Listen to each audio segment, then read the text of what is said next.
ഞാൻ അയ്യപ്പനെ കണ്ടിട്ടുണ്ട്, നേരിട്ട് കണ്ടു. ശബരിമലയിലെ ഈ ശക്തി സ്രോതസ് എന്ന് പറയുന്നത് സന്നിധാനത്തുള്ള മണിമണ്ഡപത്തിന് സമാധിയിലിരിക്കുന്ന അയ്യപ്പനാണ്. എന്താണ് സത്യത്തിൽ ശബരിമലയിൽ സംഭവിച്ചുകൊണ്ടിരിക്കുന്നത്?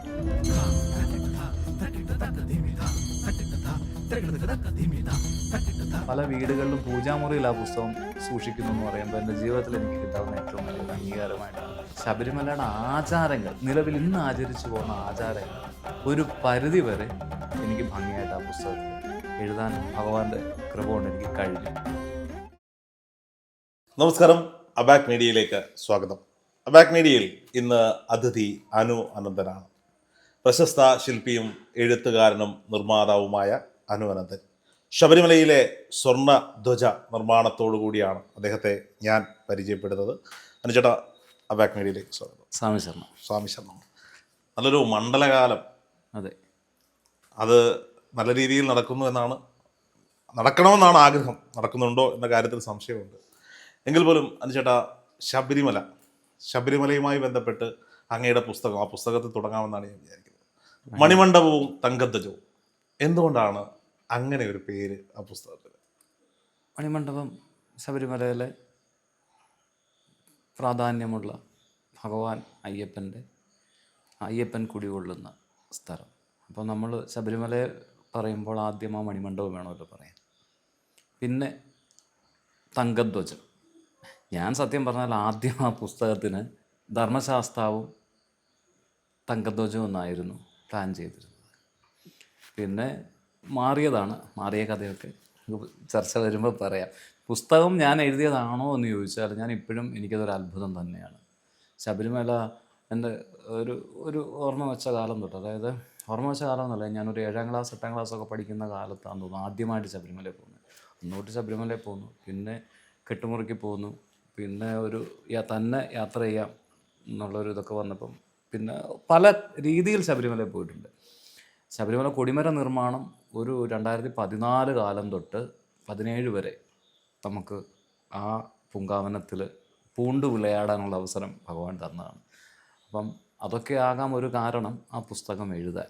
ഈ 3 വർഷക്കാലം ശബരിമലയിൽ ഉണ്ടായിരുന്നു, സന്നിധാനത്തുണ്ടായിരുന്നു എന്നുള്ളതാണ് നിർമ്മാണ പ്രവർത്തനങ്ങളുമായി ബന്ധപ്പെട്ട്. മുഴുവൻ സമയം നമുക്ക് അനുവദനീയമായിരുന്നു അതിന്?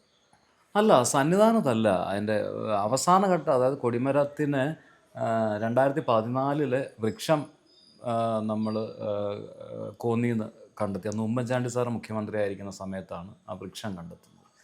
അത് കഴിഞ്ഞിട്ട് അതിൻ്റെ പണി, അത് പാകപ്പെട്ടതിന് ശേഷം അതിൻ്റെ പണി പൂർത്തീകരിച്ച് പമ്പയിലാണത് എണ്ണത്തോണി സ്ഥാപിച്ച് തൈലാദിവാസത്തിനിട്ടത്. അതിനുശേഷം കൊടിമരത്തിൻ്റെ ചെമ്പിൻ്റെ പണികളും, അതായത് ചെമ്പ് രൂപകൽപ്പന ചെയ്തതും അഷ്ടദിക്പാലകരും വാഹനവും എല്ലാം ചെയ്തത് എൻ്റെ അപ്പൻ അനന്തനാചാര്യായിരുന്നു. ശബരിമല കൊടിമരത്തിൻ്റെ നിർമ്മാണത്തിൻ്റെ മുഖ്യശില്പി. അത് കോടതിയുടെ ASP കുറുപ്പ് അദ്ദേഹമായിരുന്നു.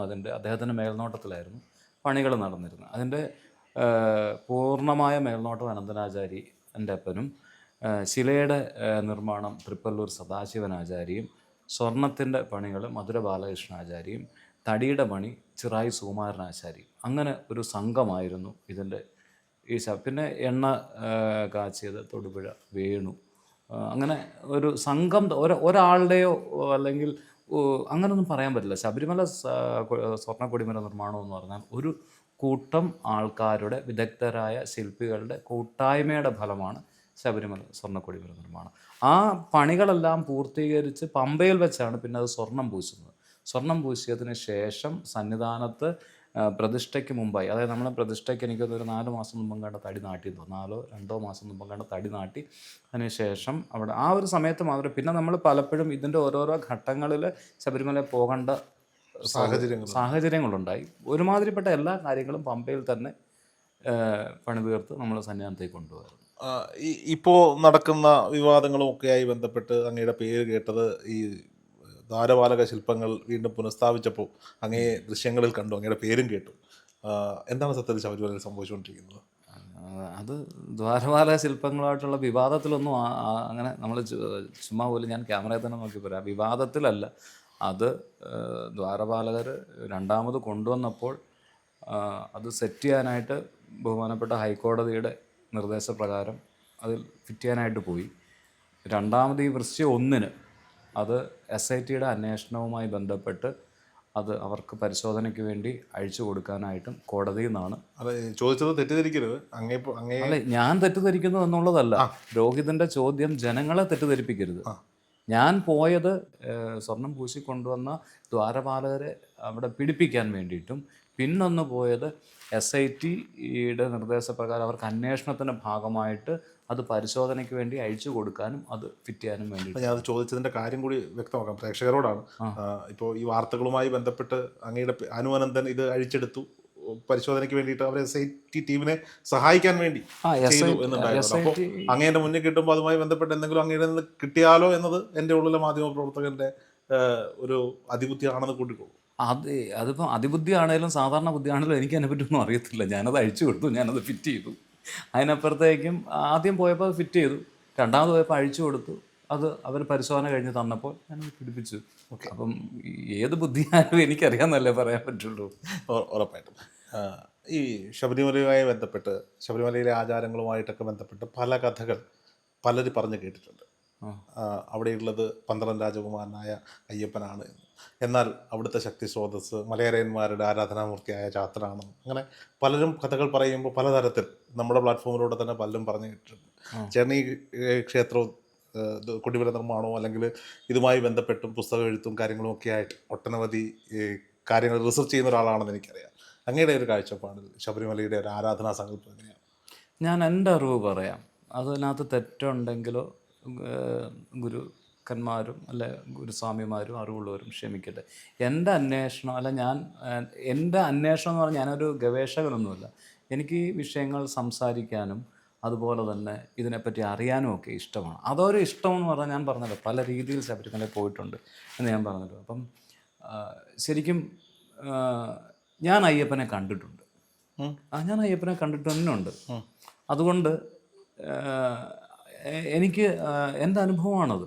അതുകൊണ്ട് എനിക്ക് നേരിട്ട് കണ്ടോ അനുഭവിച്ചറിഞ്ഞോ? നേരിട്ട് കണ്ടു. അതാണ് ആ കഥ പറഞ്ഞിട്ട് അങ്ങോട്ടേക്ക് പോകുന്നത്. അല്ല, ആ കഥയിലേക്ക് വരാം, ആ കഥയിലേക്ക് വരാം. പക്ഷെ ഞാൻ അന്വേഷിച്ചത്, ഞാൻ പറഞ്ഞല്ലോ ഞാൻ ആദ്യമായിട്ടൊരു പുസ്തകം എഴുതുന്നത്, അങ്ങനെ ഈ ഒരു പുസ്തകം എഴുതാൻ പറ്റിയ അറിവുള്ള ഒരാളൊന്നും അല്ലായിരുന്നു ഞാൻ. ഇപ്പോഴും അല്ല എന്ന് തന്നെയാണ് എൻ്റെ വിശ്വാസം. പക്ഷേ അത് ഒരു ഡയറി കുറിപ്പ് പോലെ എഴുതി തുടങ്ങിയതാണ് ഒരു പുസ്തകം. കുറേ ഓർമ്മകൾ എഴുതി. അത് നമ്മുടെ കോവിഡ് സമയത്ത് അത് എഴുതാൻ കാരണമായത് രഞ്ജിയേട്ടനും എൻ്റെ സുഹൃത്ത് വിവേക് മുഴുകുന്നും ഒക്കെയാണ്. അപ്പം അവർ ഇത് നിനക്ക് ക്ഷേത്ര നിർമ്മാണവുമായി ബന്ധപ്പെട്ടോ അല്ല നിൻ്റെ യാത്രകൾ നിനക്ക് കുറേ അനുഭവങ്ങൾ കാണും, ഇത് നീ കുറിച്ച് വയ്ക്കണം, ഇത് നിനക്കല്ല പ്രയോജനപ്പെടുന്നത്, നിൻ്റെ തലമുറയ്ക്ക് എൻ്റെ അപ്പൻ്റെ കഥയാണ്, അല്ല ഇങ്ങനെയൊക്കെ ആയിരുന്നു എന്ന് പറഞ്ഞ് വായിക്കാം എന്ന് പറഞ്ഞ് ഇത് ഞാൻ DC കൊടുത്തപ്പോൾ DC പുസ്തകമാക്കാമെന്ന് പറഞ്ഞ് പുസ്തകമാക്കുമായിരുന്നു. അതിനുശേഷം എഴുതിയ പുസ്തകമാണ് മണിമണ്ഡപം തങ്കധ്വജത്തിൻ്റെ മലയാളം വേർഷൻ. പക്ഷെ ആ പുസ്തകം എഴുതുമ്പം അതിനകത്ത് കുറേ കാര്യങ്ങൾ, അതാദ്യം ഞാൻ പറഞ്ഞില്ല, ആ പുസ്തകത്തിന് നമ്മൾ പേരിട്ട് ധർമ്മശാസ്താവും തങ്കധ്വജവും എന്നായിരുന്നു. ആ പുസ്തകം എഴുതി തുടങ്ങി കുറേ ആയി കഴിഞ്ഞപ്പോഴത്തേക്കിനും ശബരിമലയിലെ പല കാര്യങ്ങളും നമ്മൾ കേട്ടിട്ടുണ്ട്, ശബരിമല മണിമണ്ഡപത്തിൻ്റെ കാര്യങ്ങൾ. പക്ഷേ ഇതൊന്നും അന്വേഷിക്കാൻ എനിക്കന്ന് സ്രോതസ്സില്ല. എനിക്കുള്ള സ്രോതസ്സ് നമ്മുടെ പരിചയങ്ങളിൽ വെച്ച് ഒക്കെയുള്ള ഇത് അറിവുകൾ കിട്ടുക. അപ്പം പിന്നെ അവിടെ ഈ പറയുന്ന പോലെ ഗുരുതി നടക്കുന്നതും നായാട്ടുവിളിയും ഒക്കെ നമുക്കറിയാം. അപ്പോൾ ഞാനിങ്ങനെ അന്വേഷിച്ചു, നമ്മുടെ അറിവുകളൊക്കെ വെച്ചിട്ട് എഴുതി ഞാൻ ആ പുസ്തകം ഇങ്ങനെ അതൊരു പുസ്തക രൂപേണയാക്കി ധർമ്മശാസ്താവും തങ്കധ്വജവും എന്നുള്ള പുസ്തകമാക്കാനുള്ള എല്ലാ തയ്യാറെടുപ്പുകളും ആയി കഴിഞ്ഞപ്പോഴത്തേക്കാണ് മണിമണ്ഡപത്തെ പറ്റി ആ പ്രാവശ്യം കുറച്ച് കൂടുതലായിട്ട് ഇന്ന പോലൊക്കെയാണ്. നമ്മൾ ശബരിമലയിൽ പോകുമ്പോൾ ഭഗവാനെ തൊഴുതു, ധർമ്മശാസ്താവിനെ തൊഴുതു, അവിടെ ഗണപതിയെ തൊഴുതു, നാഗരാജാവിനെ തൊഴുത്, അപ്പുറത്ത് മണിമണ്ഡപത്തിൻ്റെ അവിടെ പോയി ഭസ്മം വിതറി മാളികപ്പുറത്തമ്മയെ തൊഴുത് ഇറങ്ങി കഴിഞ്ഞ് പോരുന്നൊരു സമ്പ്രദായമാണ്. പിന്നെ അവിടെ നമ്മൾ ചില ദിവസങ്ങളിലൊക്കെ ഞാൻ ഒറ്റയ്ക്ക്, അതായത് മേൽശാന്തി ശബരിമല നട തുറക്കാത്ത ദിവസം മേൽശാന്തി അവിടെ ഗണപതി ഹോമം നടത്തും. ആ ഗണപതി ഹോമം ഭഗവാന്റെ തിരുനടയിൽ ഒരു വിളക്കും കാണും. ആ ഗണപതി ഹോമം ഞാൻ ഒറ്റയ്ക്ക് വിട്ടിരുന്നു. അവിടുത്തെ 1-2 ഉദ്യോഗസ്ഥരെ കാണുന്നില്ല, അവരവിടെ ഇവിടെയൊക്കെ നിൽക്കുമെങ്കിലും നമ്മൾ അവിടെ നിന്ന് തൊഴാനൊക്കെയുള്ള ഭാഗ്യം എനിക്കുണ്ടായിട്ടുണ്ട്. പക്ഷേ ആ ഒരു പോസിറ്റീവ് എനർജി ആകാം ഈ പുസ്തകം നമുക്ക് എഴുതാനുള്ളൊരു മോട്ടിവേഷൻ. ഞാൻ ഇപ്പോഴും വിശ്വസിക്കുന്നു ഞാൻ എഴുതി എന്നുള്ളതിനേക്കാൾ ഉപരി അത് ഭഗവാന്റെ കയ്യൊപ്പാണ് ആ പുസ്തകം. അങ്ങനെ ഈ മണിമണ്ഡപത്തിനോടൊരു അടുപ്പമൊക്കെ തോന്നി. അങ്ങനെ വന്ന് ഈ കാര്യങ്ങളൊക്കെ അറിഞ്ഞപ്പോൾ അവിടുത്തെ ഈ കുടുംബത്തെ ഒന്നറിയണമെന്ന് തോന്നി. അപ്പം ഞാൻ എഴുതി വെച്ചിരിക്കുന്ന ചില സാധനങ്ങളുണ്ടായിരുന്നു. നമ്മൾ പബ്ലിക്കിനോട് പറയുമ്പോൾ അത് തെറ്റാൻ പാടില്ല. അതെ അതെ. അതൊരു പുസ്തകം എന്ന് പറഞ്ഞാൽ എന്നും ചരിത്രമായി രേഖപ്പെടുന്ന സാധനമാണ്. പക്ഷെ ഞാൻ എൻ്റെ ഒരു പുസ്തകം അത്ര ചരിത്ര പ്രാധാന്യം കൊടുത്തൊന്നും എഴുതിയതല്ല. പക്ഷേ നമ്മൾ പറയുമ്പോൾ അതിൽ തെറ്റ് വരാൻ പാടില്ല. ഇത് ശരിയാണോ എന്നറിയാനായിട്ട് എന്താണ് മാർഗമെന്ന് അന്വേഷിച്ച് ഞാൻ പോയപ്പം നമ്മുടെ പുന്നമൂട്ടിലെ നിതീഷ്, അവിടുത്തെ പുന്നമൂട്ട് നായാട്ടുകളിലെ, അപ്പം പുള്ളിയാണ് എനിക്ക് കുന്നക്കാട്ട് കുടുംബത്തിലെ രതീഷ് അയ്യപ്പക്കുറുപ്പിൻ്റെ നമ്പർ വരുന്നത്. അങ്ങനെ ഞാൻ രതീഷ് സ്വാമിയെ വിളിക്കുന്നു. അപ്പം രതീഷ് സ്വാമിയെ വിളിച്ച് രതീഷ് സ്വാമിയെ ചെന്ന് കണ്ട് അദ്ദേഹം കുറേ കഥകൾ എന്ന് പറഞ്ഞാൽ ചില ഒന്നും വിട്ടു പറയത്തുമില്ല, എന്നാൽ അവിടെ ഇവിടെ നമ്മൾ തപ്പിയെടുത്തോണം എന്നുള്ള രീതിയിൽ അങ്ങനെ കുറേ കാര്യങ്ങൾ പറഞ്ഞ് പിന്നെ അതിൻ്റെ പുറകെ ഞാൻ പോയപ്പോൾ എനിക്ക് ഓട്ടോമാറ്റിക്കലി എപ്പോഴാണ് ഈ പേര് ചേഞ്ച് ആയെന്ന് പോലും എനിക്കറിയത്തില്ല. പിന്നെ ആ പുസ്തകത്തിൻ്റെ പേര് മണിമണ്ഡപവും തങ്കധ്വജവും എന്നായി മാറി. അങ്ങനെ ആ പുസ്തകം ഇറങ്ങി ഇന്ന് പലയിടത്തും പല വീടുകളിലും പൂജാമുറിയിൽ ആ പുസ്തകം സൂക്ഷിക്കുന്നു എന്ന് പറയുമ്പോൾ എൻ്റെ ജീവിതത്തിൽ എനിക്ക് കിട്ടാവുന്ന ഏറ്റവും വലിയൊരു അംഗീകാരമായിട്ടാണ്. കാരണം അവിടെ നമ്മൾ എഴുതി വെച്ചിരിക്കുന്നത് ശബരിമലയുടെ ആചാരങ്ങളാണ്. ഈ ഒരു സ്വർണ്ണക്കൊടിമരത്തിൻ്റെ രേഖപ്പെടുത്തൽ അതിനകത്തുണ്ടെങ്കിലും ശബരിമലയുടെ ആചാരങ്ങൾ, നിലവിൽ ഇന്ന് ആചരിച്ചു പോകുന്ന ആചാരങ്ങൾ ഒരു പരിധി വരെ എനിക്ക് ഭംഗിയായിട്ട് ആ പുസ്തകത്തിൽ എഴുതാൻ ഭഗവാന്റെ കൃപ കൊണ്ട് എനിക്ക് കഴിഞ്ഞു. അതിനകത്ത് ഈ പറയുന്ന രതീഷേട്ടൻ്റെ ഒരു ചോദ്യചിഹ്നം എൻ്റെ മുമ്പിലുണ്ടായിരുന്നു. ആ ചോദ്യചിഹ്നത്തിൻ്റെ പുറകെ പോയ യാത്ര അവസാനം അത് എഴുതി കഴിഞ്ഞപ്പോൾ അദ്ദേഹം തന്നെ ഇപ്പം ഞങ്ങൾ നല്ല സുഹൃത്തുക്കളോ എനിക്കൊരു ജ്യേഷ്ഠ സഹോദരനോ അല്ലെ നമ്മുടെ ഗുരുക്കന്മാരിലൊരാളോ അങ്ങനെയൊക്കെ പറയാൻ പറ്റും.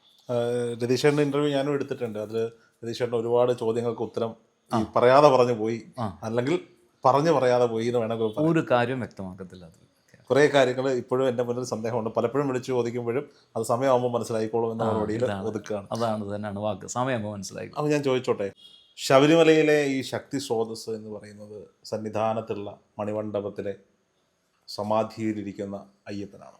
അല്ല രോഹിതേ, അതിനകത്തെ ഓരോരുത്തരുടെ വിശ്വാസങ്ങളാണ്. നമ്മൾ കേരളത്തിലിപ്പം ഒരുപാട് ക്ഷേത്രങ്ങളിൽ ഞാൻ എൻ്റെ തൊഴിലുമായി സംബന്ധിച്ച് ഞാൻ പോകാറുണ്ട്. അവിടെ എല്ലാം നമ്മൾ പോയി തൊഴുന്ന ചൈതന്യം, അതാത് ക്ഷേത്രങ്ങളിലെ പ്രതിഷ്ഠകൾ, ഭഗവതിയാകാം, ദേവിയാകാം, ഭഗവാനാകാം. പക്ഷെ ശബരിമല നമ്മൾ പോകുന്നത് സ്വാമിയെ കാണാൻ, അയ്യപ്പനെ കാണാൻ. ഏതൊരു കുഞ്ഞിനും പറയാം, ആരോട് ചോദിച്ചാലും അയ്യപ്പനെ കാണാൻ അല്ല സ്വാമിയെ കാണാൻ ശബരിമലയ്ക്ക് പോകുന്നു എന്നൊക്കെ. അവിടെ ആരും പറയുന്നില്ല ധർമ്മശാസ്താവിനെ കാണാൻ പോകുന്നു. അങ്ങനെ ഞാൻ മാലയിട്ടു ശബരിമലയ്ക്ക് പോവാണ്, അല്ല ഞാൻ മാലയിട്ട് ധർമ്മശാസ്താവിനെ കാണാൻ. നമ്മളിപ്പോൾ ഏറ്റുമാനൂർ പോകുമ്പോൾ പറയും ഞാൻ ഏറ്റുമാനപ്പനെ കാണാൻ പോവാം, വൈക്കത്ത് പോകുമ്പോൾ വൈക്കത്തപ്പനെ കാണാൻ പോവാം, പനയനാർകാവിൽ പോകുമ്പം പനയനാർകാവലമ്മയെ കാണാൻ പോവാം. ശബരിമലയിൽ ധർമ്മശാസ്താവിനെ കാണാൻ പോകുന്നു എന്ന്, അയ്യപ്പനെ കാണാൻ പോകുമെന്നാണ് പറയുക അല്ലേ. അപ്പോൾ ഈ അയ്യപ്പൻ എന്ന് പറയുന്നത് പന്തളകുമാരൻ.